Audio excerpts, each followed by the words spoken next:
So what is going on, Kingdom Hearts fans? It's your boy Mazia here, and today I'm going to be sharing my theory as to why I believe all three spin-off titles for the Kingdom Hearts series will actually be getting sequels during the time that we wait for Kingdom Hearts 4, or potentially each game could technically be a sequel as we make our way to Kingdom Hearts 6. So if there won't be any spin-off titles, only numeric titles, then I believe 4, 5, and 6 will go in these progressions. And let me preface this by saying I feel like we have enough evidence throughout the series to support this.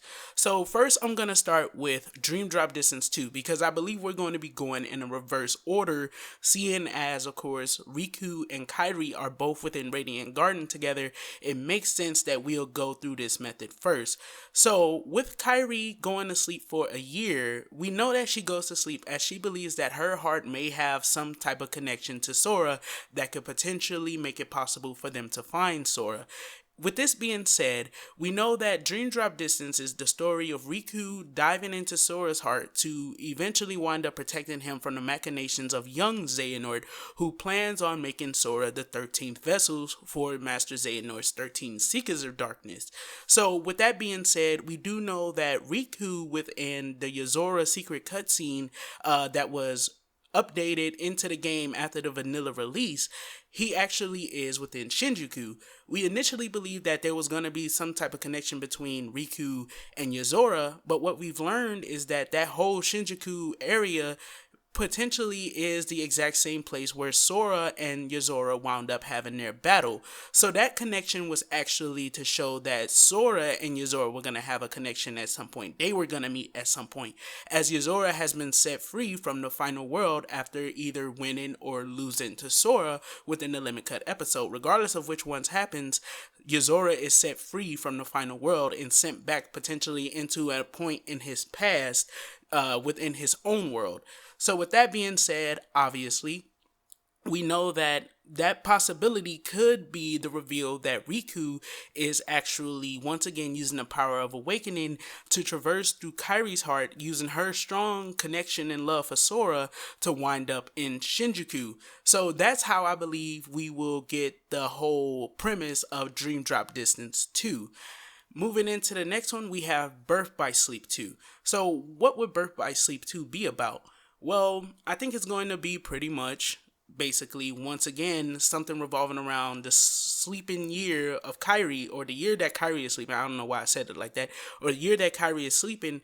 And it's going to be about, of course, pretty much Sora's revival before, of course, Lushu, the Foretellers, and the Master of Masters begins to start their plans for the next battle that will ensue once they're ready. So I think that's what Birth by Sleep 2 is going to be about. It's going to be about the revival of Sora, as of once again, we do know about the card. We do know that Tetsuya Nomura said that Sora will need to be revived in the future in order for him to be brought back to his friends, which is basically the announcement that Sora is in fact dead. So Birth by Sleep 2 could be a game in which once again Sora is revived through Kairi's sleep and Riku traversing through her sleep, or potentially all three of them. In the same sense, we'll probably get three playable characters: Sora, who's off doing his own journey, Riku, who's searching for Sora, and Kairi, who's searching for Sora. And then the ending may be how all of those journeys connect. They may find out how to connect to Sora, or how to communicate with Sora, which could potentially lead to how he may return. I don't think he can use the power of awakening again himself, but it could potentially be possible for someone else to be able to do so. So I think that's something, that's going to play into, though, somewhere to that effect. I think it's going to play somewhere to that effect. And then 305 8 Days Over 2 is going to be about how Mickey actually winds up, finding out more about the Master of Masters, the Foretellers, and pretty much receiving the information that's needed for them to be ready for the battle at hand. And why do I believe this? Because we have a cutscene within Kingdom Hearts Key that has never been elaborated on by Tetsuya Nomura or anyone else, in which Mickey jumps out of course, the gummy ship in Daybreak Town, and one of the first things, if not the last thing, that he says is, where is he? And remember, we thought initially that he was looking for Pete because remember we started to get like signs of Maleficent. We thought initially he was looking for Pete, but is it possible that he could be looking for Sora? Or is it possible that he could be hunting down Lucio?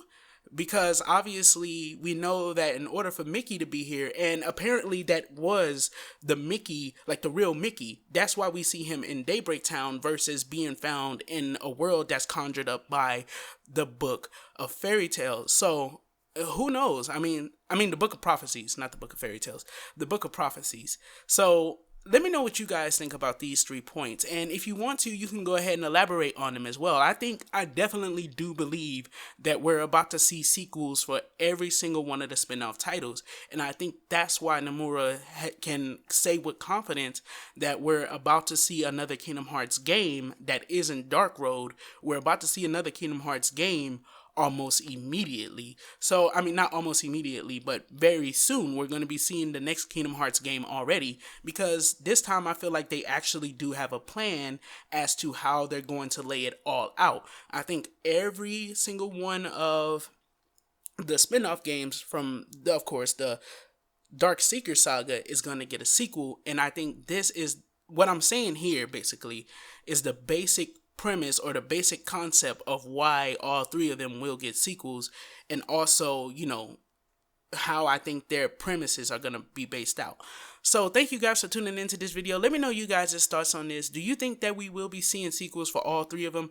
If not sequels for all 3 of them, do you think that they will be like kind of spiritual sequels, in which of course, again, we have a whole year now in a time gap. So there's like all 3 of these it's basically set up for all 3 of them. Like within the Limit Cut episode, we literally get a setup for all 3 spin-offs to potentially get a sequel or a second game in that same kind of spin-off like trilogy. So thank you guys once again for tuning into this video, and I'll catch you guys in the next one. Peace the heck out.